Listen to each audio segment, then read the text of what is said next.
Check, check, check. 1, 2, 1, 2, 1, 2. Check, check, check. 1, 2.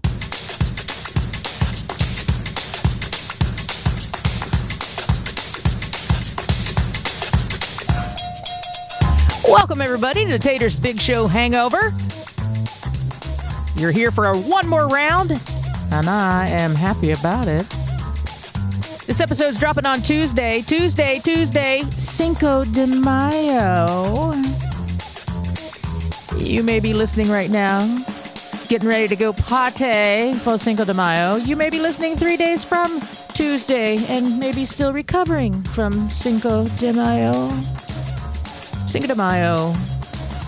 I think most of us only know Cinco de Mayo as a day that you get good prices on tacos and you drink tequila, margaritas, Coronas. Yes, Cinco de Mayo, a day drinking day.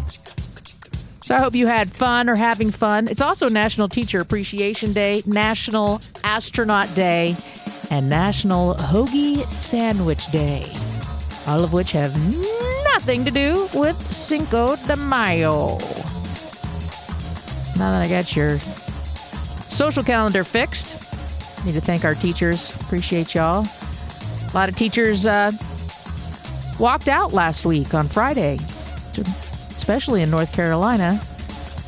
Yeah, they went and protested up in Raleigh, headquarters or capital of North Carolina, wanting more pay and more funding for public schools.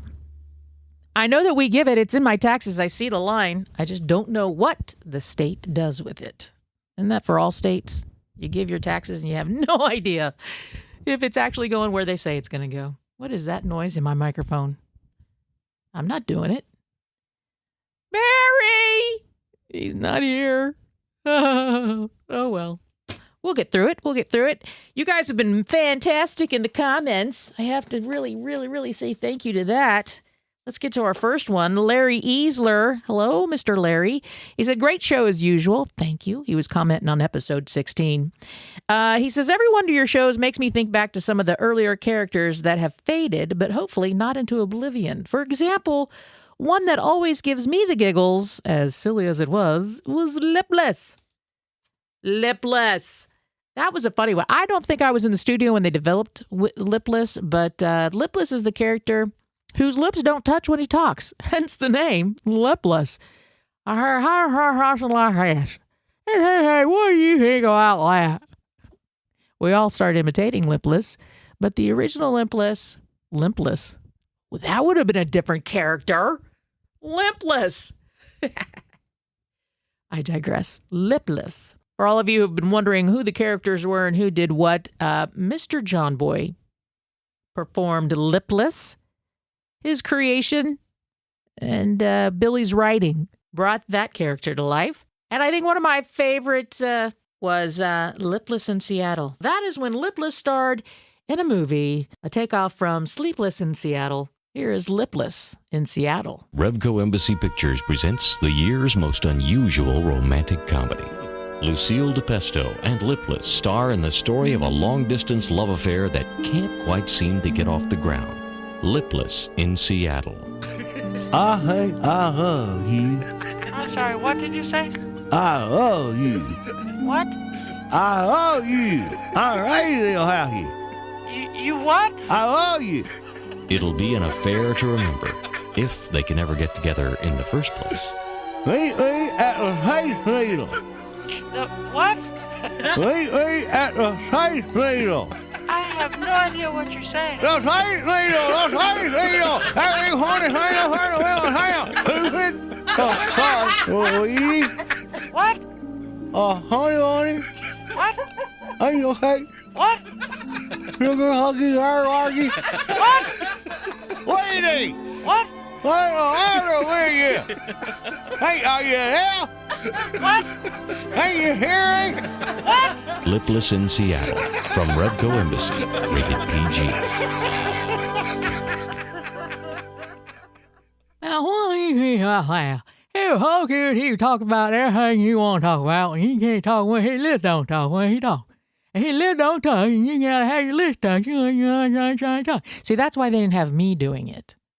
That's why it was John Boy who did it. Thank you for your question there, Larry. There's a comment from Kat Huffman Whitaker. I got to play Beat the Blonde with you. You won, darn it. Oh, I'm sorry, Kat.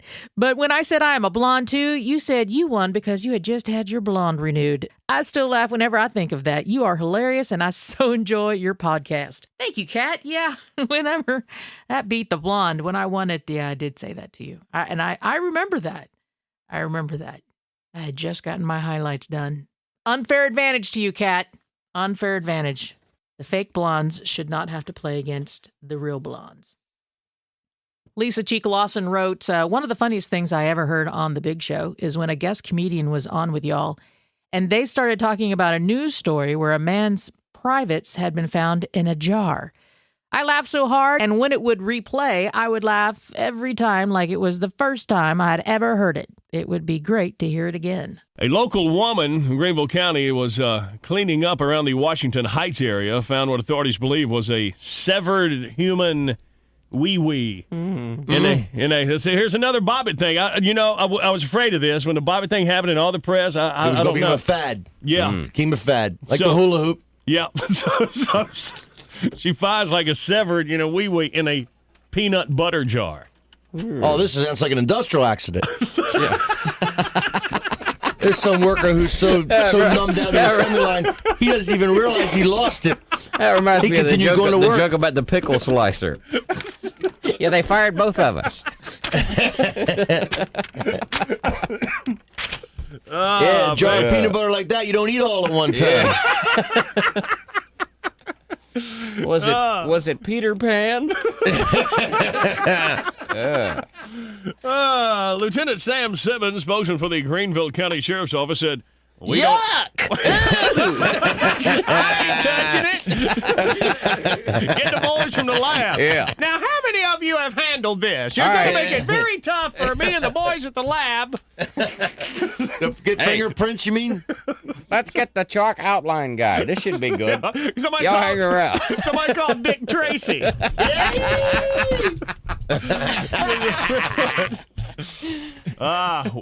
He said, we don't have any theories about it right now. I got some theories. The woman found the suspected organ while cleaning. The suspected organ? Suspected? Yes. She was working, noticed something. She knows a quart-sized jar, kind of half-buried. Quart-sized jar? Yeah. That's a very unhappy man. With me, you'd hardly notice. Could have been a thimble. But here's a man that took a quart-sized jar. This guy's supremely unhappy. She noticed something suspicious in it. I guess so. That's not what you expect to find in a quart-sized jar. I've heard of chunky style, but this is ridiculous. Honey, look at this.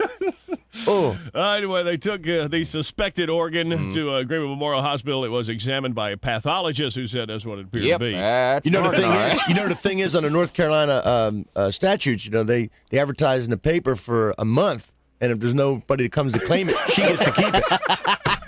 And that's the good part about that. It's like that episode of Andy Griffin. Why does everything remind me of Andy Griffin? I don't know. Because you love the shows, we all do. All right, well, when? All right, 3 o'clock, 1 week from today. Well, that's right. But you got to put an ad in the paper. There'll be a lot of guys coming to claim it, though. Pathologist was not able to estimate when or how long it had been in the jar. A piece of paper, which was secured on the object with a rubber band. A suicide note. It left the guy. See, that shows you that it does think. It said, I can't stand this guy. This guy's choice in women sucks. I'm out of here. And it killed itself at the peanut butter crunching machine line with a suicide note wrapped around it. So it can't think. It can't think. It says this guy's choice of women is killing me. I'm leaving. I'm dying. I'm done. What did the note say? Well, it had some type of illegible writing on it. Well, I guess it would be a little hard to. It's very hard for it to write. It can think okay. But as we all know, it just can't help you write. It can type about 15 words a minute. A well-trained one. But the handwriting's terrible. Yeah, well. Can't grip the pen. No thumb. No opposing digit.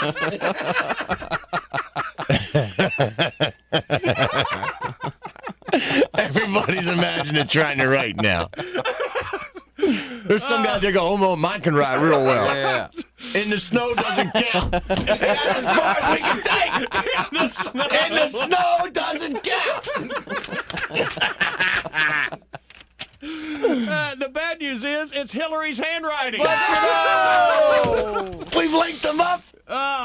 These are Lego jokes. We just keep putting one on top of the other. The sheriff's office has not received any calls relating to the find, and the organ is in storage. The storage in the sheriff's department. What's in a police station refrigerator? Every time a guy opens the fridge, hey, Chief, can you get that thing out there? Keep my lunch in there. No, it's down at the morgue. They have this little tiny drawer they pull out. A little drawer. There's a little drawer at the morgue. You know, I told them when they built this morgue, this would come in someday. It'd be handy. I told them it would happen sooner or later. Yeah. Oh. That was 1995. I was working at the front desk. He was brought in by Charlotte's Comedy Zone, and this was just one of their breaks that they would just take some of the weird stories from the news and just, oh my gosh, embellish it and find the funny in it. And Rich was very, very cool, or he still is. He's very cool. He came out to I got to hang out and talk to him when I was at the front desk because he was waiting to go in. And then when he came out, he was like, you got to come to the show. And I was just in awe because I had watched Rich on The Tonight Show with Johnny Carson and also with Jay Leno. And so I was a little bit of starstruck. And so I took a couple friends and we went to the Comedy Zone and we saw him that night, and he was fantastic. He very popular from the 80s and 90s. One of his biggest shticks during his stand-up was saying, I am Canyon Man. I can't do it any justice. You're just going to have to go and find it on YouTube. But Rich was very popular, and he's still very active behind the scenes. So he, like I said, was on numerous TV appearances, including Late Night with David Letterman, The Tonight Show with both Johnny Carson and Jay Leno, where I saw him. I also saw his HBO half-hour comedy special, One Night Stand, which is where the comedians got to do that before Netflix.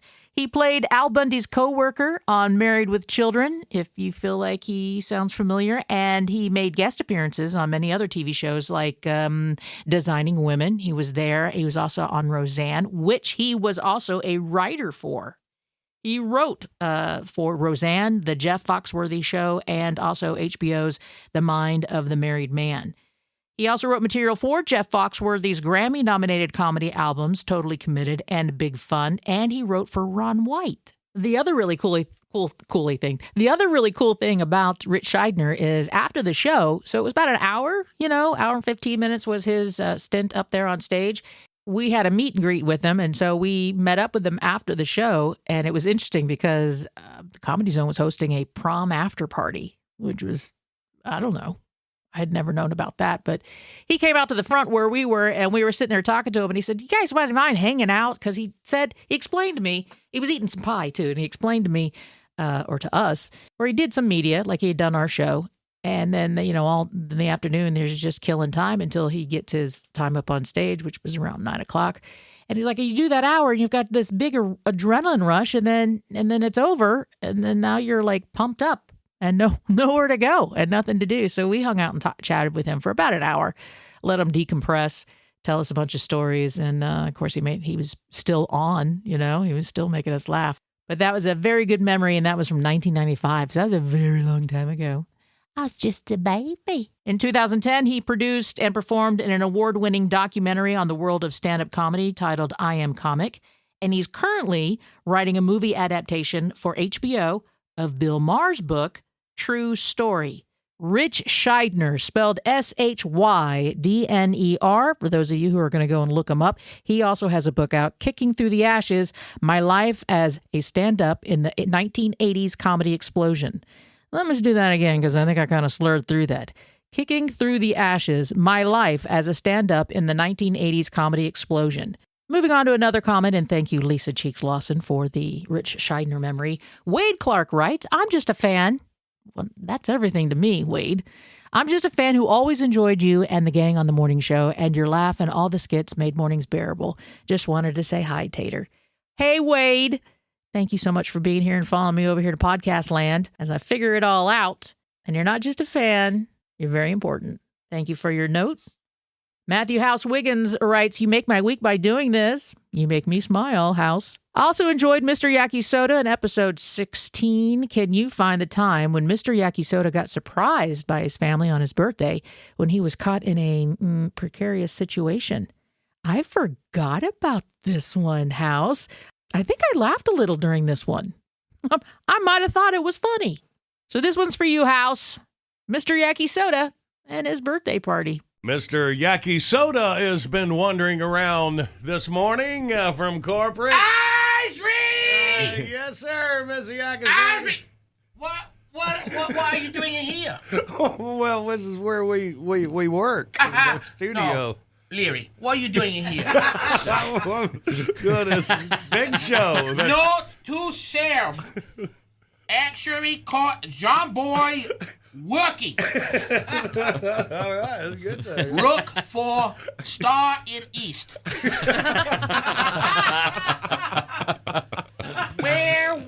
Where? I suppose nobody remember last week was my birthday. Oh, shut up. You didn't know that, did you, Cookie Boy? Beery? No, of course not. Jackie? No. Too busy on phone. Take that stupid haircut, girl? No. No, you didn't get my card? Hanson? I can't blame you. Don't start with me. Nobody, no. That was typical of Rousey Day. I tell you, you got a minute? Oh, sure, yes, sir. I wake up fearing Clappy. I think to myself, oy vey. I go downstairs for breakfast, hoping loving wife be kind enough to say, happy birthday, and possibly, not absolutely, but possibly give Yakisoda a nice, expensive present. No such luck. She barely said good morning, let alone happy birthday. I thought to myself, oh, I hate that cow. But the little kids, they will remember. But no, they come running downstairs. Run downstairs, right past Yakisoda. No happy birthday, no morning pop, no screw you, old man. Nothing. So I go to office. Might as well keep Clappy Day going strong.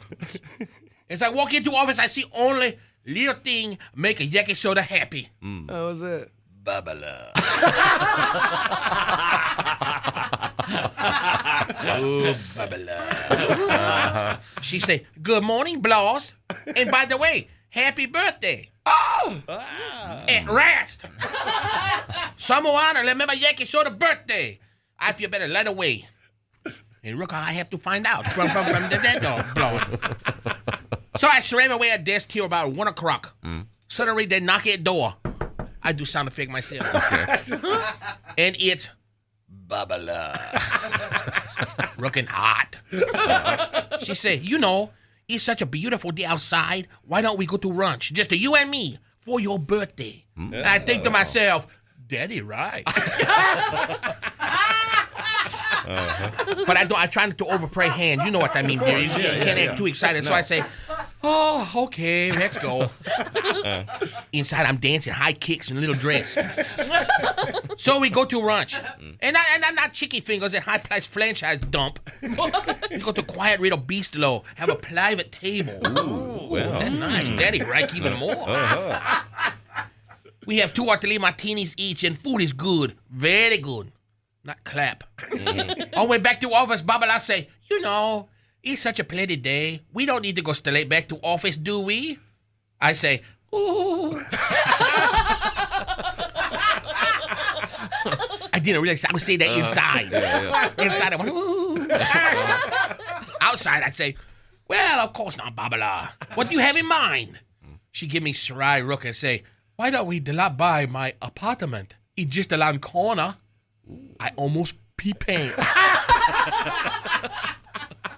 I try not to freak out. I say, oh, okie dokie. So we get to apartment and Babala turned to me and she say, boss, I'm going to step into bedroom for just a minute. I'll be right back. Now, no pee pants. almost clap. Babala sashay into bedroom, and after a couple of minutes, she come out carrying a big birthday cake, followed by wife and kids and everybody from office, all singing happy birthday. And Yaki Soda just sit there on the couch, naked. Oh, man. I said, what happened?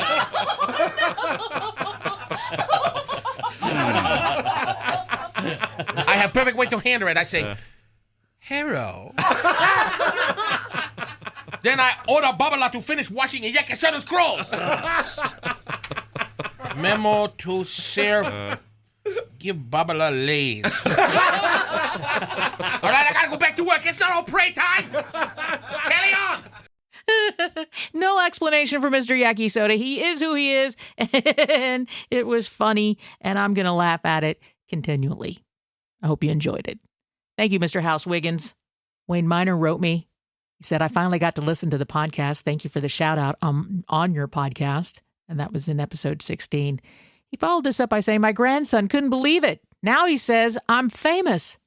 His grandson's name is Garrett, and they call him Little Man. He's 11, and he's one of the smartest kids that Wayne has ever known. He's a straight A student, and Wayne is very proud of him. Well, Garrett, it sounds like you have an awesome grandpa. You call him Grandpa, Granddaddy, Pop, Pa, Pops. So many different names for grandpas. I love it. Well, Garrett, it sounds like your grandpa was famous before I even said his name on the podcast. But now I'm saying your name, Garrett. I hope you and your buddy have a great week. Thank you for listening to the podcast with him. Keep being a stellar student and have fun. All right, Garrett? Love you, mean it. Wayne, you're so cute. I love those stories about talking about your family and friends. And I got another one from Kevin Green. He said that he loves that I include the fans in the episodes like I do. He never made it onto the John Boy and Billy Big Show, he writes, but I did make a comment to them about this topic. If you ever get a chance, I'd like to give a shout out to the man that told me about the Big Show. He passed away a couple years ago. Kevin writes, I'd like to give a shout out to the late coach John Harris, who taught at Oceana High School in Oceana, West Virginia, pronounced Oceana. Thank you. He told me about the Big Show and was a huge influence on my musical taste. He would bring CDs to my house and he would let me borrow them and listen before the internet was involved. He taught me about more than literature. He was my musical leader. I miss my friends so much.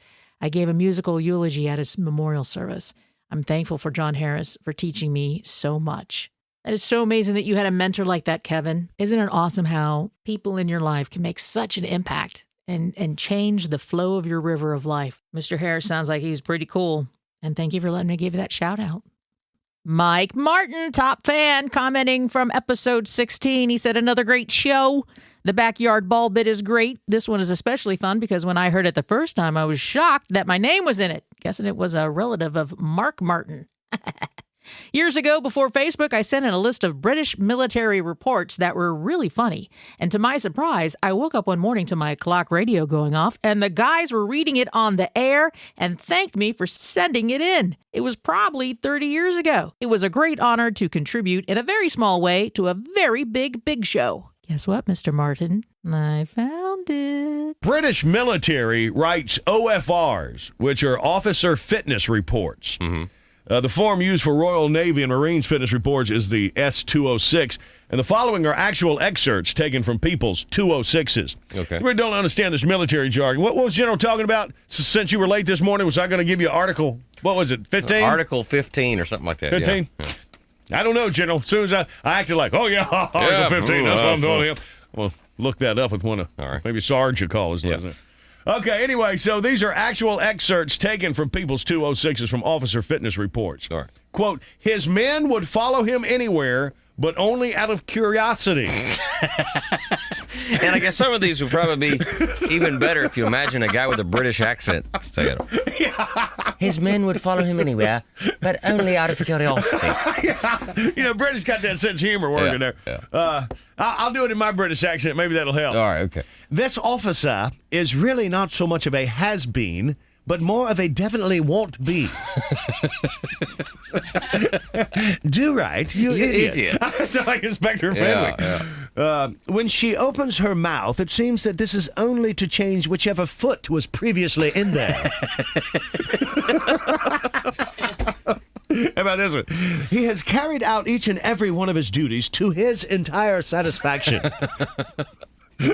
He would be out of his depth in a car park puddle. Ooh. What's a car park puddle? Just like a little puddle under the car? Parking lot would be the American word for that. So a parking lot puddle. Technically sound, but socially impossible.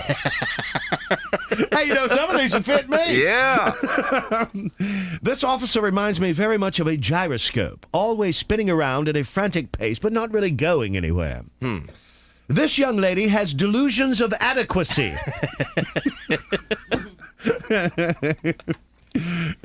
When he joined my ship, this officer was something of a granny. Since then, he has aged considerably. Since my last report, he has reached rock bottom and has started to dig. Like this. She sets low personal standards and then consistently fails to achieve them.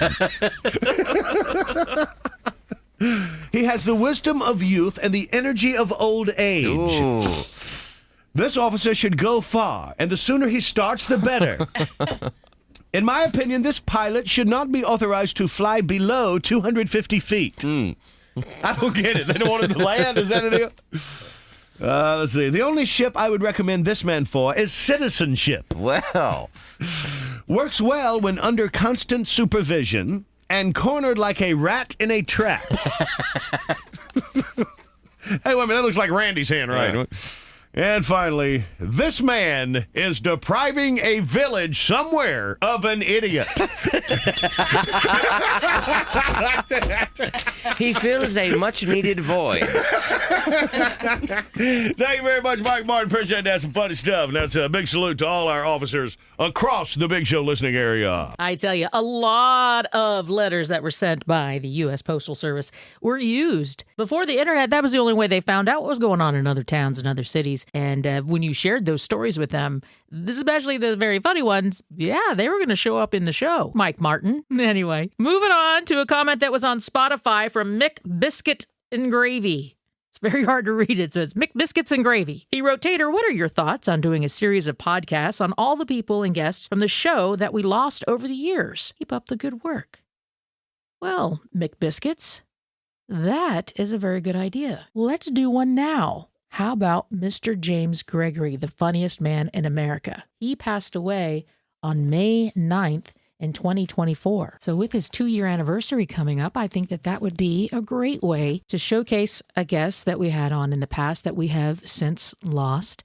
And James Gregory, dear friend of the show and such a nice man. Hey to his friend, Lenny Sisselman, who also became my friend. It was his business manager, and Lenny Sisselman and I spoke weekly, either through emails or on the phone. I love you, Lenny, and I miss James just as much. James passed away May 9th, like I said, of 2024. He was 78 when he passed. He was a Georgia boy, and for decades, James stood grinning up there on stage with his shirt untucked, his arms outstretched. Just a carefree welcome to a down-home hilarious comedy experience when you showed up for his shows. Ike's intern, Patrick, knows all about it. He was probably James' biggest fan here in North Carolina, if I say the world. Patrick loved James Gregory, and their relationship that developed over the years through Patrick being a fan of the show and James Gregory being on the show and James being so giving and so kind, he provided tickets to all his Charlotte shows for Patrick to go to. What an amazing relationship developed there. A nice friendship. James was constantly out there touring. This is according to his website, 3 days a week, 46 weeks a year. He performed to sold-out crowds in theaters and comedy clubs, and he was a huge demand at corporate events. You heard him on our show at least every 3 months, if not monthly. He was on our show. He was also heard on Rick and Bubba and Bob and Tom. Covered the whole Southeast. He was the Southeastern comedian, and he was on the biggest shows that were on in the Southeast. He got his first job at the age of 12 at a small country grocery store. And by the time he was 15, he was working 37 hours a week at 15, as well as going to school. And then as an adult, James worked for the U.S. Postal Service, and he also worked for the Department of Defense. And he spent almost 10 years as a salesman before discovering, hey, I might be able to do this stand-up comedy stuff. Now, much of his humor was centered on his observations his crazy relatives and people obsessed with the slightest change in weather conditions. He delighted in poking fun at modern sensitive parents and out-of-control environmentalists. But yeah, so he wasn't a joke teller, just a wonderful storyteller. And he was on the show this one time, and they got off on a tangent from his lottery observations to doctors.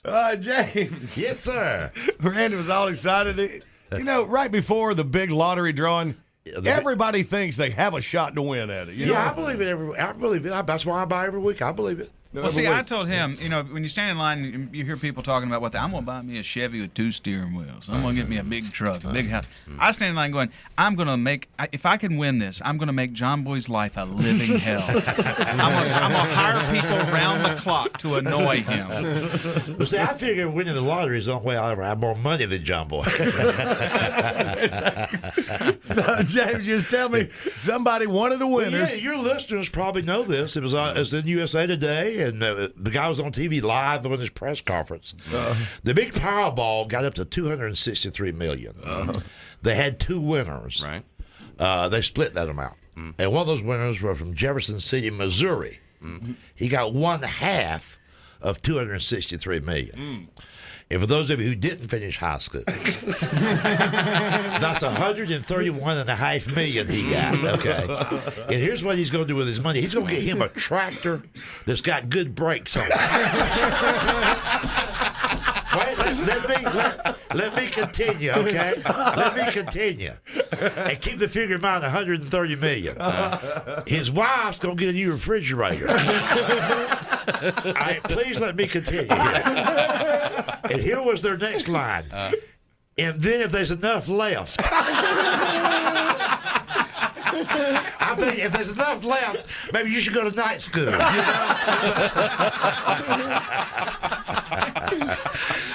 See, that money really belongs to me, John. It really belongs to me. You know? Oh, man. I go to these convenience stores. Especially, see, I travel all the time, and we don't have Powerball in my state. We have Mega Millions. Right. So sometimes you don't know what these things up to. So I'll be in a certain state, for example, and I'll go up to the first little convenience store, and I'll ask some clerk, I'll say, what's this lotto up to? Like in Ohio, they have the Buckeye lottery. I say, what's the lottery up to? He'll say, man, I don't keep up with that lottery. I said, excuse me. If I had a job like you got, I wouldn't keep up with it either. But I'd kind of like to know. I need the money. We had about Uncle Charlie, God rest his soul. This is a true story. I don't even talk about this in my show. This is a true story. You be talking about the lottery around my uncle. He'd go, you couldn't give me that lottery money. Couldn't give it to me. You lay right here on the table, I wouldn't touch it. Really? I said, that don't make the damn sense. He goes, you know how much taxes they're going to make you pay? Every time, you know. That's why, who cares? I don't want to give the government nothing. I don't think you're going to have to, you know. You're going to be a Jiffy Lube the rest of your life, you know. So would you take the lump sum, or would you pay it out a little bit? Lump sum. There's 30 years of annual annuity payments. You know. I want everything now. Yeah. Everything now. But, matter of fact, I plan to. But, you kind of scared me there for a minute, right? There's a doctor in the room we were just talking about. Let me get off that. Did you have to? I've been to. Now, most people don't know this, but my good friend Stephen Golden's known me long enough to tell you this. That he tell you this is the truth. I'm a jinx to doctors. I'm a jinx. A jinx. A jinx. I had the first chiropractor I went to for years. He had to retire because of a bad back. That's a chiropractor. Now wait a minute. This is true. Wait a minute. When you hear this, now people here in Charlotte may know this.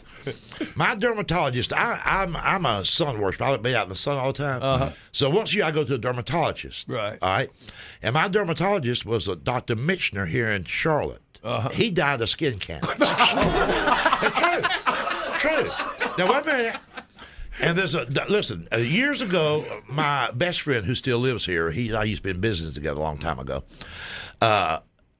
I went to a heart specialist one time because I thought I was having a heart attack. His name is Dr. Richard Toller. Matter of fact, his children still come to my show here in Charlotte. All right. Within a few weeks after he told me about what I had to do to live longer, he died of a heart attack.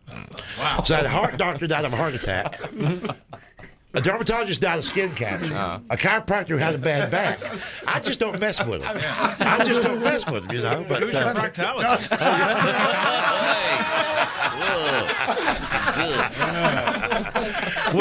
well, that's more personal. His name is Chad.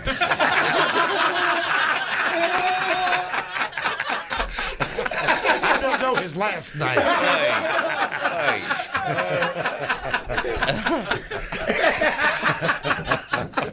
I just know I never get a bill.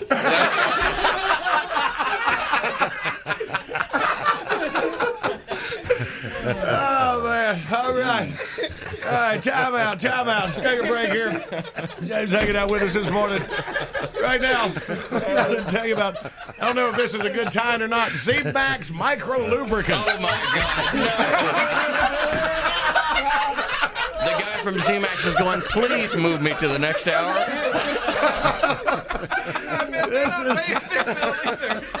This is a lubricant scientifically designed to clean and protect your engines from the inside out.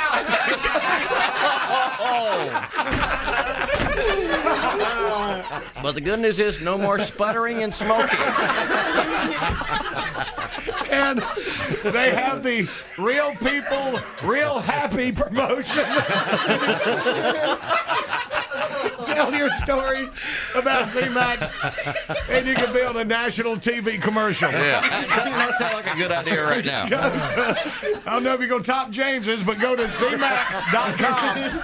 Love and miss James Gregory, and was such an honor to be his friend and to be able to call him and to be able to sit and have conversations with him. That is what this job in radio did for me. It allowed me to make connections with folks and get to be in front of people that I normally in my regular life never would have ever had a chance to do. I got to go and hang out with Rich Scheidner after he finished up a comedy set at the Comedy Zone. I went on the comedy tour with James Gregory, as well as got to sit in the studio with him for hours on end. Pretty fantastic career. That was a very good idea, McBiscuits and Gravy, because that is a way to show my appreciation to these guys and gals that have been on the show and that have since moved on to the bigger stage in the sky. And I like that, and I will continue to do that through the episodes as we roll on. I think this is a good spot, an episode dedicated to you, the listener, for listening to 40 years of the John Boy and Billy Big Show and now 17 episodes of Tater's Hangover. I'm so lucky to have you here. Thank you, McBiscuits and Gravy, Mike Martin, Kevin Green, Wayne Miner, Matthew Wiggins, we call him House, Wade Clark, Lisa Cheek Lawson, Kat Huffman, Whitaker, and Larry Easler for your comments and questions today. They led me to some great memories, and it was a lot of fun for me. Also, shout outs to Clay Walker, Greg Smith, and your buff buddy Toby. They're bros before hoes. Mike Cornwell, Donna Sue Hogan, Corey Mullins. Happy belated birthday to top fan Stephanie Swain. I hope you had a fun one, girl. Jeff Bailey, Luke Ed. Shout out to Richard Birchfield, Leah Falzerano, Brad Meredith, Brent Baker, Leslie Burrows, Willie Lee, and Mr. Eric Manley.